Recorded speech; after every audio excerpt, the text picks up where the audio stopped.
As they call GG Tundra come away Banyak yang victorious. bilang game ini tuh toxic, gak beginner friendly, fiturnya kompleks, belum lagi ada bug baru tiap minggu. Tapi tiap hari yang login bisa ratusan ribu sampai jutaan. Ya, ini Dota 2, game yang pernah jadi rebutan dua game developer besar, lalu ketika rilis resmi masih sering disebut beta, padahal udah hidup lebih dari 1 dekade. Game yang update-nya segede game baru, tapi nggak pernah jadi Dota 3. Game gratis, tapi hadiahnya sampai ratusan miliar. Dan mungkin yang paling aneh, game yang katanya bikin stres, tapi nggak bisa ditinggalin. Kok bisa? Yuk kita bahas di Room 49.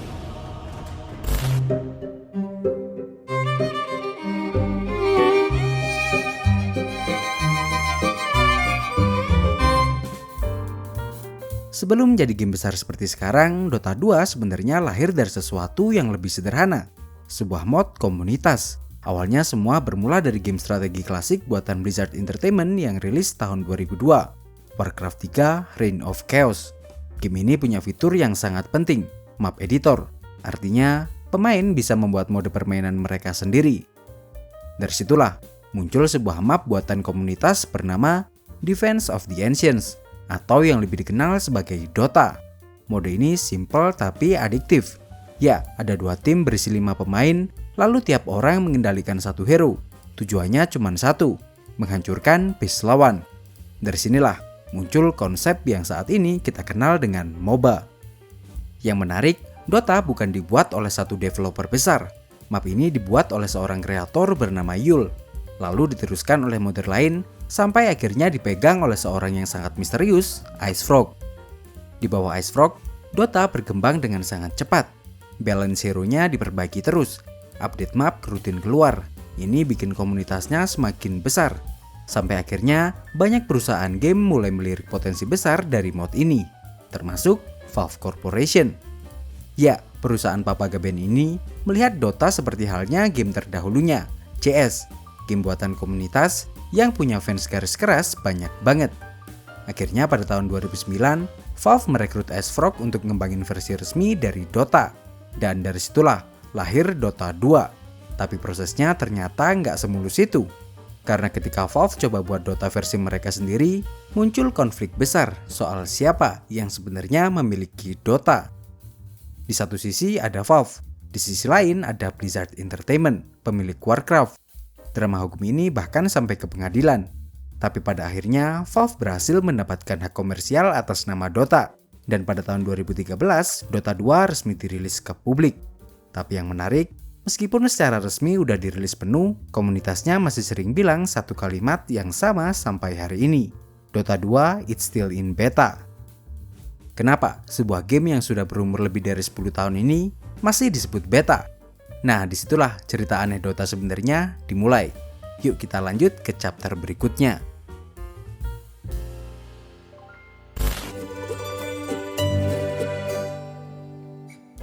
Ada satu kalimat yang muncul tiap ada hal aneh terjadi di Dota 2. Dota 2 it's still in beta.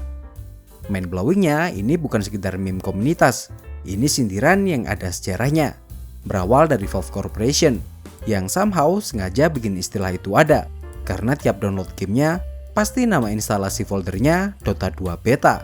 Beta sendiri adalah fase pada sebuah game atau software sebelum dirilis secara resmi. Ibaratnya game ini tuh udah bisa diinstal sampai dimainin, tapi masih dalam tahap uji coba. Nah, secara teknis Dota 2 udah keluar dari fase itu sejak tahun 2013. Harusnya ya udah selesai. Tapi yang bikin menarik adalah cara Valve ngerawat game ini. Justru bikin Dota terasa kayak masih terus ada di fase beta. Tiap minggu pasti ada update terbaru. Dan selalu aja ada kejadian-kejadian janggal kayak hero tiba-tiba terlalu kuat, bug aneh, sampai server yang sering crash. Dan di momen itulah komunitasnya bilang, wajarlah masih beta. Kalau dipikir-pikir, yang disebut update di Dota itu seringkali bukan sekedar perbaikan kecil. Kadang yang berubah bukan cuma angka, tapi cara mainnya, bahkan keseluruhan gamenya. Nah, dari situlah muncul satu pertanyaan besar. Kalau tiap update bisa sebesar ini, kenapa Dota 2 nggak pernah jadi Dota 3?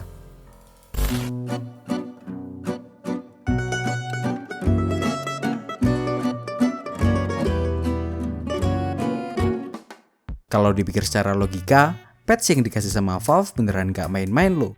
Semua pemain beneran dibuat kayak main game dari awal lagi. Mereka harus belajar lagi. Kita ambil contoh salah satu yang paling sering dibahas di komunitas, yaitu patch 7.33. Update ini bahkan sampai memperluas map permainan secara besar-besaran dan mengubah banyak aspek gameplay. Buat pemain lama, perubahan kayak gini terasa seperti main game yang berbeda. Dan menariknya, hal kayak gini nggak 1-2 kali terjadi. Sejak awal rilis, Dota emang dikenal sebagai game yang terus berevolusi. Bukan sekedar menambahkan konten baru, tapi benar-benar mengubah dari sisi fundamental.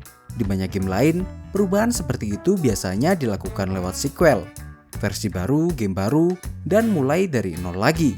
Kenapa gitu? Kenapa nggak sekalian aja bikin Dota 3? Apa bener? Cuman gara-gara Gaben gosipnya nggak suka angka 3? Kedengarannya cuman kayak meme internet. Tapi faktanya, Valve emang hampir nggak pernah bikin game seri ketiga. Mulai dari Half-Life, Left 4 Dead, sampai Portal. Semuanya berhenti di angka 2. Menurut keyakinanku, ini nggak berkaitan sama hal-hal teknis, tapi lebih ke soal ekosistem. Kalau ngomongin Dota hari ini, itu bukan cuma ngomongin game. Ini udah ngomongin kumpulan player, ekonomi item, sistem rank, dan yang paling penting, komunitas yang udah kebentuk lebih dari 1 dekade. Dan kalau semua itu di reset, resikonya terlalu besar. Jadi daripada mulai dari nol, Valve pilih cara yang lebih aman. Ubah semuanya, tapi tetap di tempat yang sama. Pendekatan ini dikenal sebagai model live service game. Artinya gamenya emang didesain buat nggak pernah benar-benar selesai. Strategi ini juga yang bikin komunitas Dota 2 terkenal sangat solid. Karena para pemainnya ngerasain selalu ngulik game dari nol lagi, yang bikin interaksi antar pemain semakin hidup. Ya kalau kita compare sama game lain kayak CS, mungkin jumlah pemainnya nggak sebanyak gitu. Tapi banyak orang yang ngelihat kalau komunitas Dota itu punya keterikatan yang jauh lebih kuat. Pertanyaannya, kalau gamenya terus berkembang, komunitasnya sebesar ini, dan pemainnya tetap bertahan selama bertahun-tahun, kenapa ya Valve justru milih buat gratisin game ini? Padahal dibalik semua perubahan besar itu, pasti biaya yang dikeluarin nggak kecil. Belum lagi satu hal yang membuat Dota semakin unik. Meskipun ini game gratis, turnamennya pernah jadi kompetisi e-sports dengan hadiah terbesar di dunia. Lalu dapat duitnya dari mana? Yuk kita bahas di chapter selanjutnya.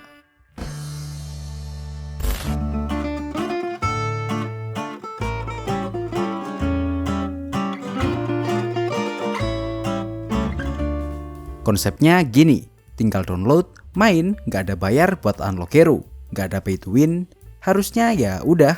Tapi di sisi lain ada panggung bernama The International atau TI, sebuah turnamen tahunan Dota yang diselenggarakan langsung oleh Valve sejak tahun 2013 untuk memperebutkan piala bergengsi Aegis of Champions. Bukan karena pialanya, turnamen ini jadi sorotan dunia. Tapi karena total hadiahnya yang sempat mencapai 40 juta US dollar atau sekitar 634 miliar rupiah. Hal ini menjadikannya sebagai hadiah dengan rekor tertinggi di dunia esports. Di titik ini, pertanyaannya, duitnya dari mana? Dan ternyata, duitnya datang dari pemainnya sendiri. Lewat sistem yang dulu dikenal sebagai Battle Pass. Buat yang belum familiar, Battle Pass ini semacam paket event musiman. Pemain bisa beli untuk buka berbagai konten eksklusif, mulai dari skin hero, efek visual, voice line lucu, sampai minigame dan challenge khusus selama event berlangsung. Intinya ini bukan item yang bikin hero lebih kuat. Semua yang dibeli sifatnya cuma kosmetik, buat gaya, koleksi, dan pamer di dalam game. Dan menariknya, setiap kali pemain membeli Battle Pass, sekitar 25% dari penjualannya langsung masuk ke prize pool turnamen terbesar Dota, yaitu di International. Terus 75% sisanya ya tetap masuk ke Valve buat ngejalanin gamenya, bikin update, dan tentu aja buat bisnisnya biar tetap hidup. Nah dari sini kita udah tercerahkan kenapa gamenya selama ini bisa gratis. Intinya semakin banyak orang main dan beli kosmetik, semakin besar juga hadiah turnamennya. Dan inilah yang bikin Dota beda. Di saat turnamen esports lain gelar turnamen berdasarkan sponsor atau publisher, Dota bikin kompetisi berdasarkan komunitasnya sendiri, alias mandiri. Meski kadang ada sponsor yang masuk, tapi Valve tetap jagain mau konsep sponsor bukan jadi sumber pendanaan utama. Fun fact-nya, Valve bahkan pernah ngebatasin logo sponsor saat pertandingan, biar pertandingan event tetap bersih dari iklan. Sebenarnya nggak heran kalau kita lihat angka pemainnya. Data dari statistik aja nyebutin jumlah pemain Dota yang aktif tiap bulannya itu tembus 7,6 juta. Di waktu tertentu, 0,5 juta orang bisa online barengan. Jadi ketika mereka beli Battle Pass, itu bukan sekedar transaksi kecil, itu jutaan orang. Ngumpulin angka yang akhirnya jadi puluhan juta dolar. Kalau hadiah turnamennya aja 40 juta US dollar, jadi total transaksinya kan 160 juta US dollar ya. Minusnya, mungkin kecil dan besar angka prize poolnya ditentuin sama angka transaksi yang dibuat sama pemainnya sendiri. Tahun 2013, hadiahnya sekitar 2,8 juta US dollar. Tahun 2016, tembus 20 juta US dollar. Tahun 2019, hampir 34 juta US dollar. Dan tahun 2021, puncaknya lebih dari 40 juta US dollar. Tapi tiap hal kan ada masanya ya. Begitupun Dota. Beberapa tahun setelahnya angka prize pool-nya selalu turun. Lalu, apakah ini jadi pertanda kalau hype-nya udah turun? Ya kalau ditanya ke pemainnya sih pasti jawabannya nggak pensiun kok, cuma lagi break. Yang bikin hadiahnya semakin turun sebenarnya adalah sistem Battle Pass yang dihapus. Ya, sejak tahun 2023, Battle Pass digantiin sama Compendium yang isinya nggak menarik sama sekali buat dibeli. Akhirnya para pemain males beli dan hadiahnya pun menurun drastis. Tahun 2025 kemarin aja, hadiahnya cuma 2,8 juta US dollaran aja. Tapi yang menarik, meskipun hadiahnya turun drastis, jumlah player Dota 2 ini sampai sekarang masih stabil. Di bulan Februari 2026 aja, mereka peaknya ada di 870-an ribu orang online barengan. Jadi jelas, uang bukan jadi alasan anak Dota berhenti mainin game ini. Menurutku, Dota memang didesain bukan cuma buat dimainkan, tapi buat ditaklukkan. Karena di dalamnya selalu ada sesuatu yang belum selesai. Match yang rasanya harusnya bisa dimenangin nih. Rank yang harusnya bisa naik. Dan momen hampir menang yang bikin terus penasaran. Ditambah gamenya kan terus berubah lewat update. Tapi ini menurutku ya, kalau menurutmu gimana? Yuk kita ngobrol di kolom komentar. Sampai di sini, jangan lupa like, share, dan subscribe Room49 kalau kalian suka dengan video ini. Jangan lupa juga follow IG kita di @room49.id buat info-info menarik lainnya. Terakhir, kalau ada salah kurangnya, mari kita diskusikan di kolom komentar. Thank you.